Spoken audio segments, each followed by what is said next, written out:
वक्त की बड़ी खबर से आपको रूबरू करा दें। आज गांधी प्रतिमा के सामने कांग्रेस का प्रदर्शन होना था। राहुल और सोनिया की अगुवाई में जो धरना दिया जाना था वो स्थगित कर दिया गया है। बताया जा रहा है कि दूसरे विपक्षी दलों का साथ नहीं मिलने की वजह से ये धरना रद्द किया गया है। मौन धरना होना था ये गांधी प्रतिमा के सामने, ताकि प्रधानमंत्री मोदी, जो कि तमाम आरोपों के बाद चुप्पी साधे हुए हैं, उनके मौन का जवाब देने के लिए कांग्रेस ने ये मौन धरना देना था। आज गांधी प्रतिमा के सामने धरने को स्थगित कर दिया गया है। राहुल गांधी और सोनिया गांधी की अगुवाई में ये धरना दिया जाना था, लेकिन अकेले धरना नहीं करना चाहती है कांग्रेस। विपक्षी दल जो बाकी हैं उनका साथ चाहती है, उनके साथ ही ये धरना करना चाहती है। सभी विपक्षी दलों को साथ लेकर ये धरना किया जाएगा। लेकिन आज सुबह लगभग 10:30 बजे गांधी प्रतिमा के सामने ये धरना होना था और अब इस धरने को स्थगित कर दिया गया है।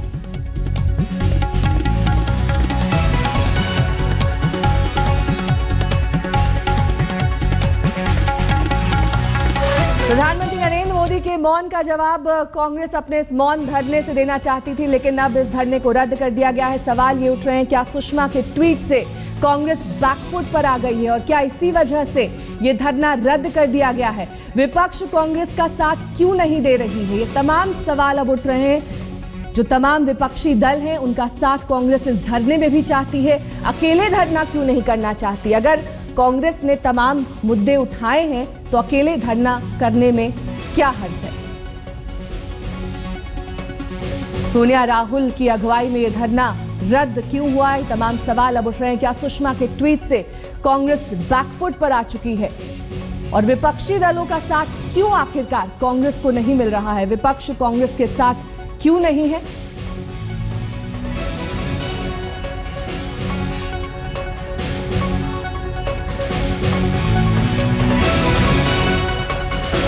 कल संसद का जब सत्र हुआ था उससे पहले बीएसपी अध्यक्ष मायावती को हमने ये कहते हुए सुना था कि सुषमा स्वराज को इस्तीफा देना चाहिए ललित गेट मामले में।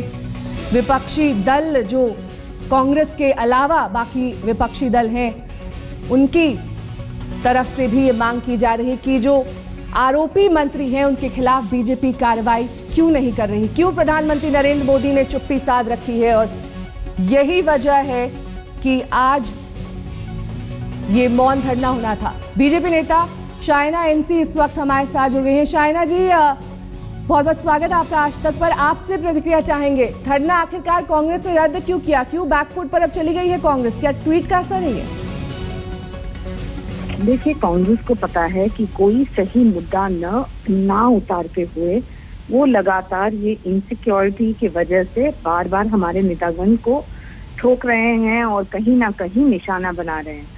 सुषमा स्वराज जैसे दिग्गज नेता जिन्होंने इतने सारे साल सक्रिय राजनीति में गुजारा है, उनके प्रति आप कोई बेबुनियाद आरोप लगाओ तो समझ लीजिए कि वो आरोप के प्रति जब आप सब्सटैंशिएट नहीं कर सकते हैं तो हमारा भी हक बनता है कि जो हमारा डिफेंस है हम लोगों के सामने कहें।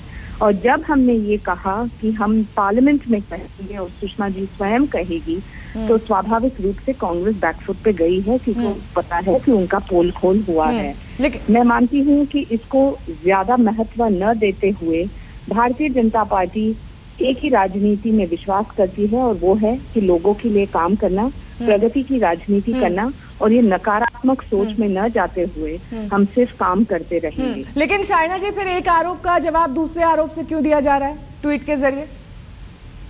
लेकिन जो सत्य है, क्या हमारा हक नहीं बनता है कि वो हम जनता के सामने और खास तौर से इन अ डेमोक्रेसी पार्लियामेंट में on the floor of the house जब आपने कोई आरोप लगाया तो हम भी बोल सकते हैं कि कौन से ऐसे नेता हैं जिन्होंने आपके पक्ष में जो गलत काम करवाया है या फिर दबाव दिया है? क्या हमारा हक नहीं बनता है? लेकिन आरोप तो लंबे वक्त से चलते आ रहे हैं, अब क्यों नाम लिया जा रहा है? देखिए, आपका काम है सवाल पूछना, हमारा काम है जनता को जवाब देना। और जब हमें लगता है कि कोई साजिश है, कोई कंस्पिरेसी है, तो हमें जब कहना है, कैसे कहना है, वो हमारा हक बनता है। मुद्दा ये है कि सुषमा स्वराज के प्रति लगातार एक कैंपेन चलाया है कांग्रेस पार्टी ने जो बेबुनियाद है, और स्वाभाविक रूप से जो आपके पास कोई सही मुद्दे नहीं है आप हमेशा डिफ्लेक्ट करते जाएंगे, और जितना आप डिफ्लेक्ट करते जाएं हम उतना ज्यादा काम करते जाएंगे, ताकि हम दिखा सकें कि इस देश में बहुत बार हमने चर्चा विवाद देखा है, लेकिन बहुत कम सरकार है जिन्होंने सिर्फ गुड गवर्नेंस दी है, और हमारे नेतागण यही देना चाहते हैं। चलिए, बहुत बहुत शुक्रिया शाइना जी हमारे साथ जुड़ने के लिए।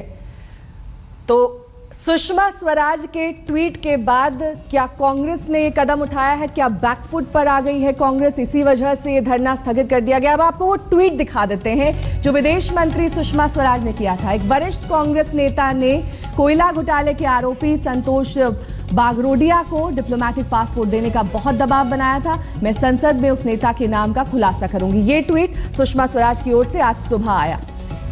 उसके बाद तमाम सवाल खड़े हुए। ये कहा गया कि आखिरकार ये ट्वीट अब क्यों आया है, जब सुषमा स्वराज पर लंबे वक्त से उंगली उठती आ रही है ललित गेट मामले में।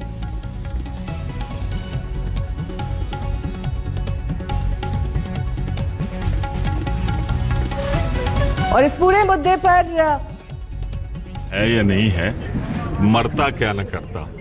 जब चारों तरफ से घिर गई वो और उन्हें लग रहा है कि अब जाने की बारी है, तो उन्होंने एक नया शिगुफा छोड़ दिया। शायद स्कूल के दिनों में सीखा हो, जब कोई बच्चा पकड़ा जाता है स्कूल में तो कहता है कि मैंने नहीं, उन्होंने भी किया। अरे क्या बात हुई, आप भारत के विदेश मंत्री हैं, पहले आप जवाब दीजिए कि एक भगोड़े ललित मोदी की मदद आपने क्यों की, जो कानून की एजेंसियों से भाग रहा था, जो न्यायालय से भाग रहा था। जवाब उसका देना है, उससे किसने क्या सिफारिश की, जब आप उसका नाम बताएंगी तो वो आपको जवाब देगा उसने क्यों सिफारिश की।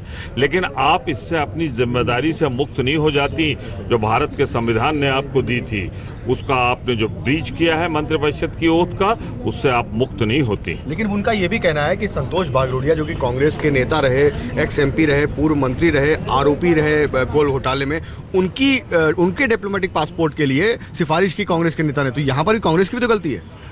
आप एक चीज सुनिए ना, अभी वो नाम बता रही न बता रही किसने की, जब वो करेंगी तो उनका जवाब हम देंगे। लेकिन पहले ये तो बताओ कि तुमने क्यों कॉन्स्टिट्यूशन संविधान की जो एक जिम्मेदारी है उससे जो भागी हैं, आप उसका जवाब दीजिए। उससे आप अपनी जिम्मेदारी से कहीं से मुक्त नहीं होती हैं। बहुत शुक्रिया आज तक से बात करने के लिए। तो बात बड़ी सीधी है, कांग्रेस का जो हमला है वो सुषमा के ट्वीट के बाद भी कमजोर नहीं पड़ने वाला। कांग्रेस मान रही है कि लगातार वो हमला करती रहेगी, सुषमा स्वराज पर इस्तीफा मांगती रहेगी। दिल्ली से कैमरामैन राजीव श्रीवास्तव के साथ कुमार विक्रांत सिंह, आज तक। तो कांग्रेस नेता संतोष तिवारी कह रहे थे कि ये ट्वीट करके ये मुक्त नहीं हो सकती अपनी जिम्मेदारी से सुषमा स्वराज, उन्हें सदन के पटल पर जवाब देना होगा जो आरोप उनके ऊपर ललित मोदी मामले में लगे हुए हैं।